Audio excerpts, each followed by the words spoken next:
Ladies and gentlemen, welcome to Sessions Cafe, brought to you by Entrigue magazine. I'm your host, Keri D. Singleton, and today we welcome Morgan Howard to the show. Welcome to the show, Morgan. Thank you so much, Keri. I really appreciate you having me out today. It's an honor to have you on the show. Thank you so much for coming out and hanging out with me on the set today. Of course.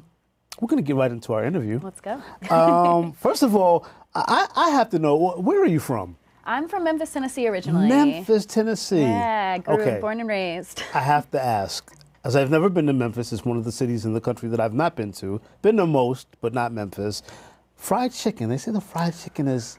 Yeah. Spicy fried chicken, to be specific. Fried chicken, okay. Gus's is, shout out to Gus's, one Shout of the out to best places in the city, and they've started expanding to other places now. Now, wait a minute. I went to a place called Gus's in Atlanta. Yeah, it might be the same chain. They've expanded now because they started in Memphis and they are incredible, and they only serve spicy chicken. There is no other option. Okay. And although I don't eat beef or pork, what about the ribs and the Memphis? Yeah, I have a special place in my heart for Memphis ribs. The wet sauce is just delicious. Okay. I'm not a fan of the dry rub, Right. But yeah, they have some of the best ribs in barbecue. Since we're talking, what is your favorite spot? You can give them a shout out, I guess, today. If you could pick any spot in Memphis for food, just all inclusive. I would say Central Barbecue. Central Barbecue. Yeah. Central Barbecue in Memphis, Tennessee is where I have to go when I visit. Absolutely. The city. We should go together. Yeah, you can show me around. Yeah, okay? Absolutely. It's funny, you don't have an accent. I have to mention that. I know, I don't. I grew up in theater, so from right. a very young age, I got told that if I had a Southern accent, I wouldn't get cast as much. So I started learning how to turn it on and off in a lot of ways. Well, maybe that's why I don't have a Boston accent. Maybe. That's not why, but I just don't, you know. And so what brought you to New York City? Yeah, I moved here in 2016. Okay. I had been out of college for a few years doing theater contracts across the country. I grew up as a performer from when I was 7 years old, and I just knew I'd always dreamed about moving to New York. I knew that the next chapter of my life was going to happen here in this city, and so I packed up with my cat and my instruments and came here with pretty much nothing other than my cat and instruments. And now 7, 8 years later, I'm doing some incredible work in many different spaces. So it's been kind of a dream come true. So welcome to New York. So you have like the Madonna story. I came here with 50 cents in my pocket. And what an honor. That type thing. Yeah, I know the story. I came from Boston with not exactly 50 cents in my pocket, but not enough to keep it moving. You just had to, you come to New York with $1 and a dream. Yes, and there were some times where I slept on the floor without a mattress, eating $1 pizza for every meal. Thank God for $1 pizza, huh? I would not be here today Right. without $1 pizza. It's true. Memphis being a mid-sized city and New York City, of course, being the largest city in the United States in terms of population, what was like the culture shock? What was the difference between back home in Tennessee and New York City? That's such a great question. I feel like personally for me it was, you realize not everyone wants to talk to you here on a daily basis. Not everybody, not all the time. One of my first jobs was at a coffee shop, and people would come in and I would say, thank you so much, ma'am, or thank you, and I would just have this very Southern way of presenting, and they just looked at me like I was a little crazy because they were just there to get their coffee as quick as possible and get out. But I still try to bring my Southern charm to my daily life here. Talk to people when they lock eyes with me. I'll have a conversation with you. You know what it is? It's not really that people have this perception that New Yorkers are rude. New Yorkers are not rude. Not They're just very aggressive, busy, and busy. So like when people bump into each other, it's not that they're not saying excuse me because they're being rude. It's just that they be saying excuse me every 5 minutes. Absolutely. You know what I mean? And if New Yorkers are in trouble, people will turn out to help. I mean, that is that time to time again. New Yorkers help I can each tell other you, I moved to this city from Boston in 1996. Oh, wow. And so obviously I was here during 9/11, during Hurricane Sandy, and during the blackout that we had a couple of years after 9/11, and this city comes together and looks out for each other like no other. Absolutely. So, yeah. And I was here during the pandemic too, and I really felt that all of us stood together. Exactly. And, you know, I felt that in Memphis too, and it was a lot of what I was looking for when I came to the city. And each neighborhood is different, of course, but in general, people really do care about each other. They just got things to do. Right. New Yorkers are people at the end of the day. Absolutely. Let's get into you, though. How did you get selected for the Roots Picnic? Let's talk about that. Yeah, it's kind of a wild story. So when I first moved here, I started Googling, you know, how can I go to shows for free because I was very broke. And I found a lot of volunteer gigs that would allow you to either, you know, work at the festivals, do cleanup after the festivals were over. And I found this one organization called HeadCount that was doing voter registration work at the festival. And I thought that's so cool combining those things. And I had always had a passion for social impact. And so I signed up to volunteer at probably 10 or 15 different events, Roots Picnic being one of them. And 2 days before the fest, I got a call that 2 of the people on the team had dropped out because their basement flooded. Oh, well, so, good for you. Good for me. Bad for them. Right. Exactly. Right. And I told, basically, I was working 2 jobs at the time where I was bartending and waiting tables. And I went to both of those jobs and said, I'm doing this. I don't, you know, if you need to fire me, I understand, but I have got to take this opportunity. And so I went to Roots Picnic, registered voters. I actually got a photo with our register to vote clipboard with Chris Rock at the festival, which was crazy. He was doing a small comedy set there, and it just ignited this passion in me to continue that work. So I was volunteering for 4 years after that, doing this work for free until I got hired full time. I want to go back a little bit. Let's talk. You used to wait tables. Waiting tables in New York City. Now, I don't know if you know, I'm a little bit older than you, but there used to be a show on television in the 70s called Alice. And Alice was a sitcom about this waitress who was working at a Greasy Spoon in Phoenix, Arizona. She hated the job, but she loved her coworkers. What was being a waitress like in New York City?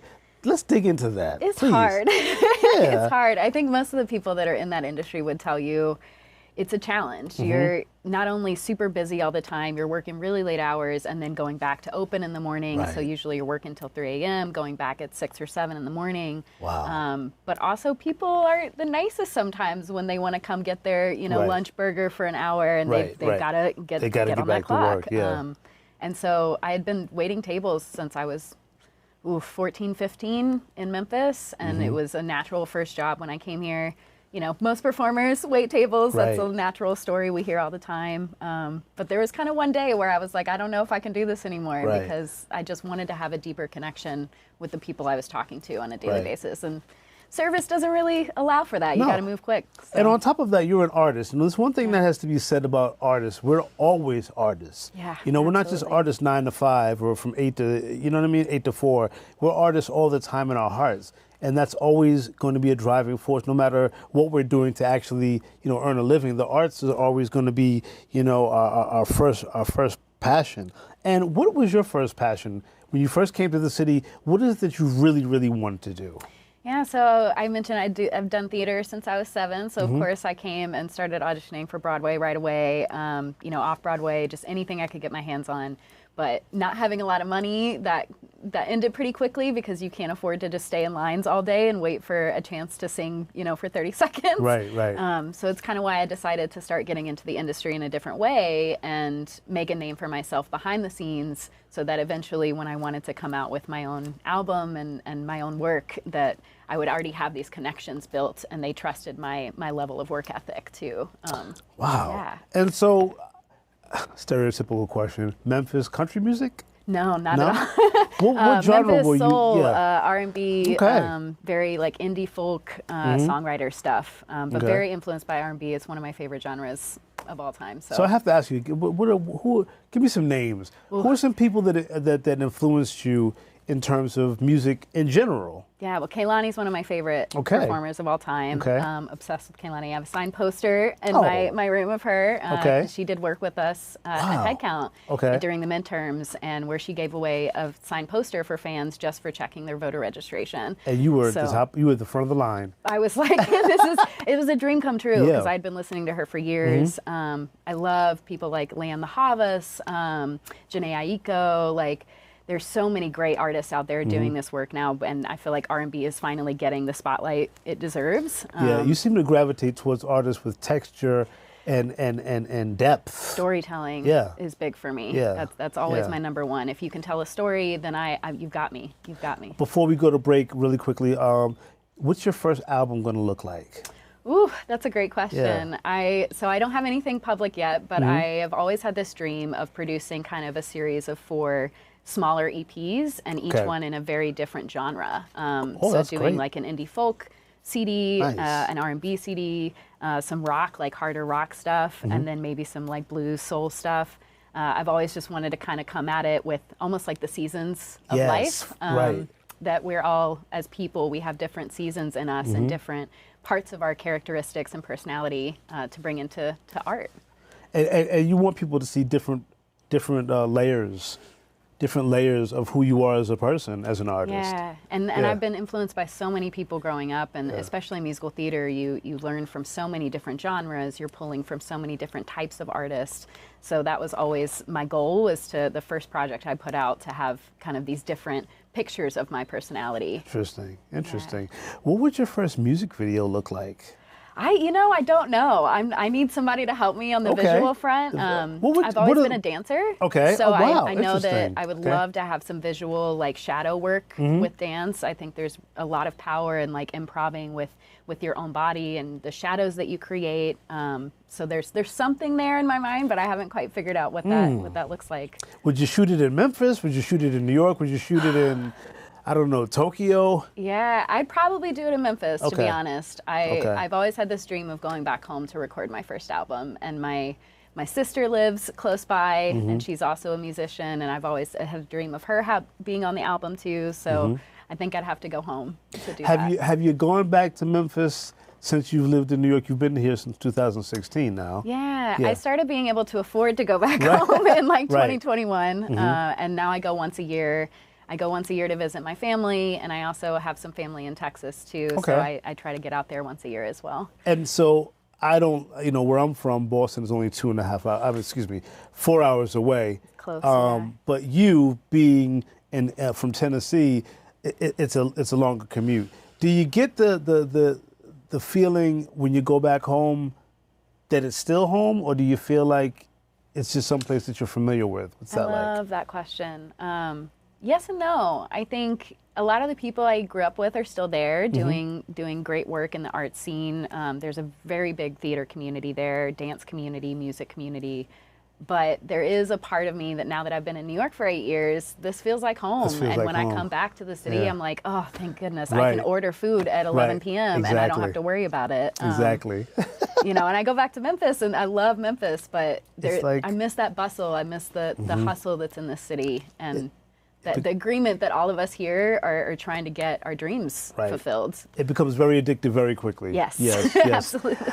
We'll be right back with more Morgan Howard here on Sessions Cafe TV.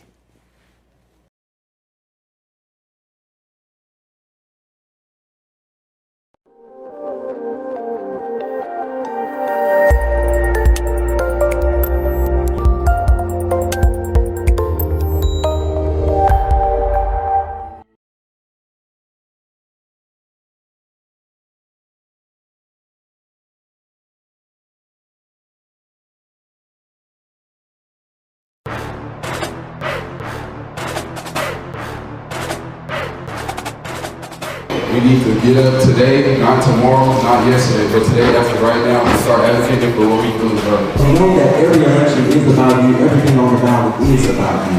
Become more knowledge on who are our elected representatives, who are basically our megastars, I like to say.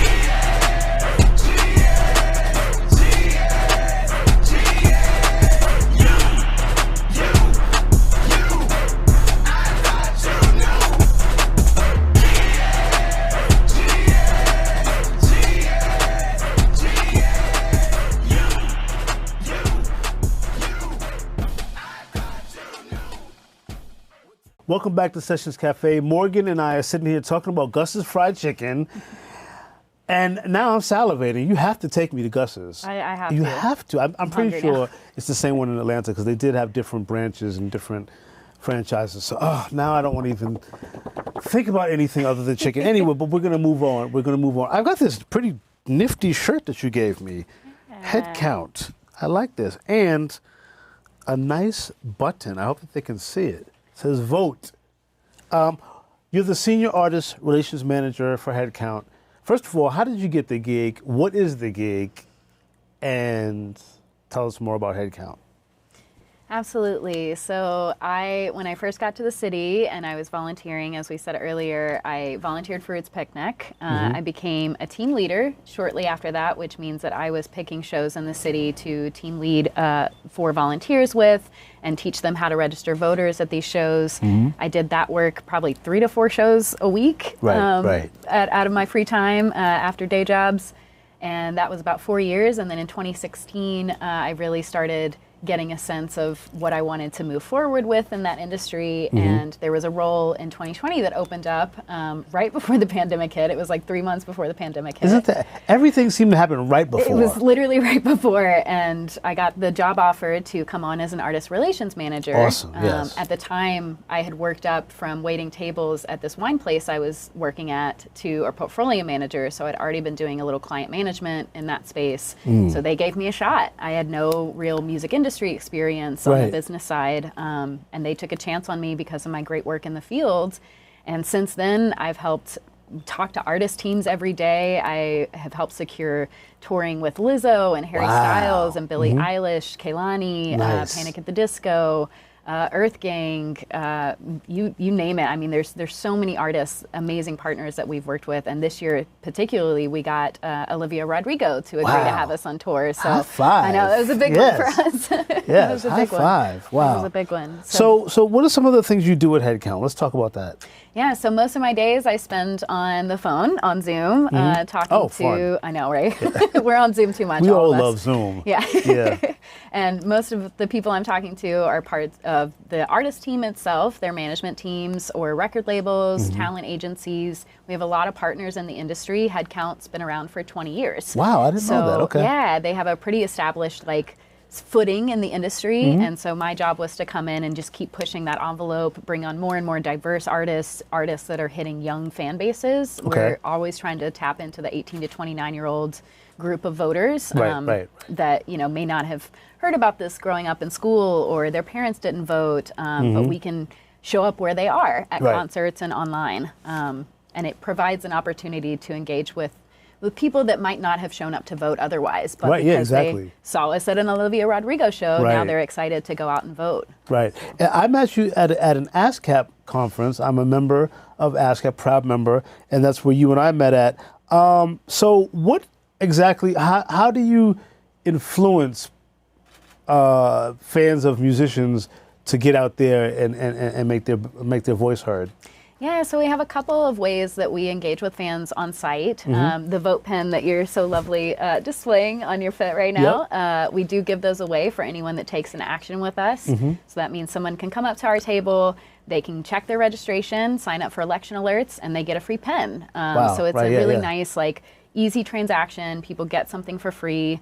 They can sign up to volunteer with us in the future. Really? Okay. And then when artists get more and more involved, sometimes we have artists offer really cool, unique, once-in-a-lifetime prizes. Wow. So with Harry Styles, we did a flyaway to his Harryween shows. Really? So everyone checked their registration to enter to win this VIP flyaway. And of course, Harry Styles fans went crazy for it. Talk about incentive. I mean, we registered over 50,000 people with that one campaign. So it was really incredible to see that when an artist really leans in, and you know, Harry's not a citizen, so he was doing this from a standpoint of, well, I have U.S. fans. Exactly. So I need to engage them. Right. And I don't even think he posted on his main channels. It was all through Harry Styles HQ, so it was all the fan pages that picked it up, and it just ran like wildfire. That's truly admirable that he would use his platform to encourage voter registration. Wow. Yeah, that was a pretty incredible moment to be a part of. Let's talk about politics just a little bit. Yeah, let's do Everybody it. loves Take that, a right? deep breath. Yeah. We're not going to get too deep into it, but In terms of voter registration polls that you've kept with HeadCount, right? What is it looking like in terms of people being interested in the 2024 elections? Are people fired up? Are people feeling like, I want to sit this one out? How does it look on your end?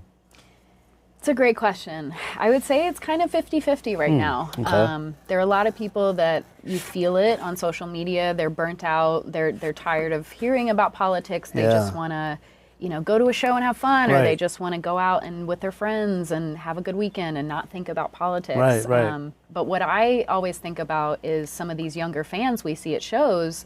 Harry Styles, for example, we had these kids running up to our table, so excited to get involved, so excited to see what they could do to help. And that's great. There's this innate passion, I think, in the younger generation right now that they want to see this change and they still believe it's possible. Yeah. So we're seeing a higher youth turnout rate than ever before, even though it can always be improved, always. Of course.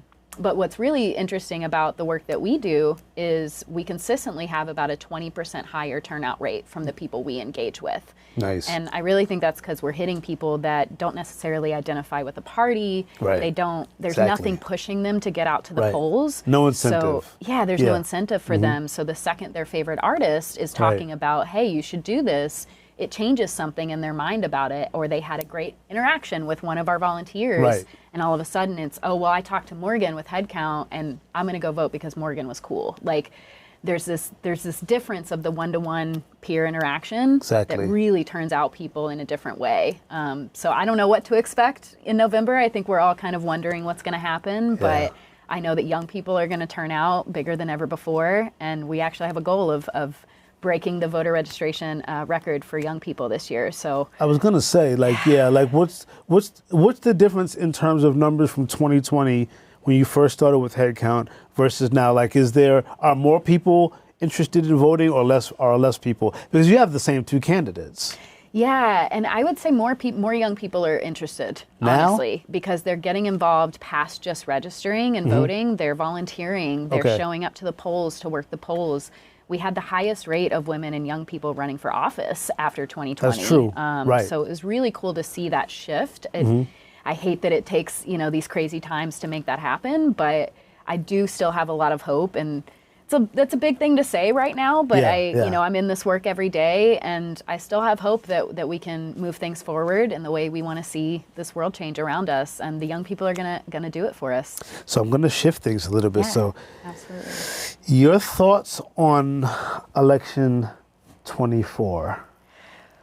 I'm just leaving it open for you to say whatever you might want to say in general, just about the elections, period. I'm not even necessarily saying about the political landscape necessarily, although you can answer that if you want to. But what your thoughts on the election in general, on the landscape? Like, what are your thoughts?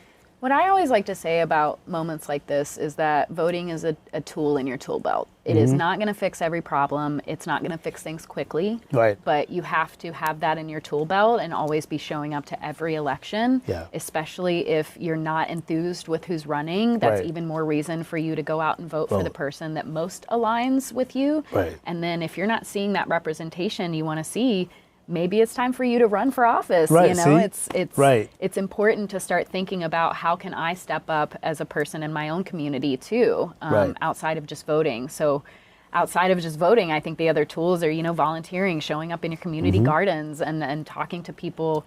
I think the most power we have is in our communities. And if we're not turning out to do things with our neighbors down the street, how can we expect things to change on a national level? So I would just say that no matter what happens this year, there are 16 million new young people that are voting for president for the very first time.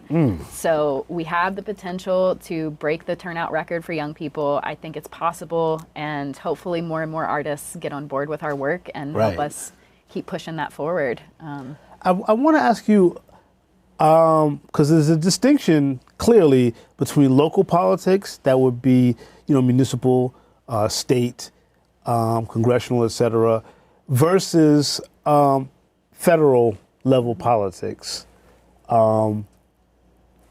What and what do you think's more important, or are they both equally as important? That's a great question. I feel like for me, voting local will always be more important because it directly affects things you experience on a daily basis, like that pothole you can't get rid of down the street, Right. or, you know, there's trash on your corner, Right. you know, things that, like schools, obviously, a lot of things in school are happening at a local electional level. Exactly. So to me, it will always be more important to vote locally, but I think if there's an issue you care about, you need to vote about it. Right. And you shouldn't sit out any election. I know Exactly. that's like a blanket statement to say, but I really think that they all matter. And if you keep showing up, then we can start seeing things progress in the way you want to see them. How important is it to vote? I know that's a crazy general question to ask at this juncture of the conversation, but you see, I know you're very passionate about it. Morgan Howard, how important is it to vote? As we're looking right into your face at the Sessions Cafe audience, how important is it to vote? It's so important, especially if you're feeling unenthused. And I'll say that again just to bring it home, because if you're not excited about who's on the ballot, it's even more reason for you to show up and make your voice heard. And don't just stop there. Right. Like, show up, you know, at your local county house for the panels that they're having on, you know, what's happening in your neighborhood. Make sure you're emailing and calling your lawmakers about things that you care about. It's so important to vote, but it's also important to hit that next engagement level. Be active in your community. And we ran, as HeadCount, we actually ran this program called Save the Vote when there were a lot of bills being passed to try to restrict voting rights. We were encouraging fans to email and call their lawmakers because it is the #1 thing that will push the envelope for them. They count every single email, they count every single phone call. Right. So you care about something, get you and your friends to call in about it, email them, and don't stop until you hear back. The squeaky wheel makes the most Seriously. noise. Seriously. Right. What's next for Morgan Howard? Oh, what is next for me? What's next for you? Well, Yes. I am performing right now at Renaissance fairs across the country too, Oh, which is wow. a random niche thing about me. I have a partner that does circ work. She is an acrobat, juggler. Wow. Shoots bows and arrows with her feet. Gee, oh, all man. kinds of crazy We gotta stuff. have her on the show. I know. We got to come Yes, back and have yeah, her on the show yes. too. Follow us on Instagram, Tiny Girl Big Show. Okay. But you can come see us at the New York Renaissance Fair this fall. So Okay. very much looking forward to Renaissance Fair season. And Where is that in the city or is that upstate somewhere? it's off the Metro North, so it's up by Sterling Forest area. Okay. Wow. Yeah. You got. Yes. We need to have your partner here. Because I want Absolutely. to see some things and She can whatever. do some Yeah. tricks, and she's a stand-up comic too. Really? So I play all the music for her, and she does the jokes and the circus tricks. She'd be perfect. Yeah. Morgan Howard, thank you so much for being a guest here on Sessions Cafe TV show. Thank you guys for hanging out with us and for hanging out with Morgan, and we'll see you next time.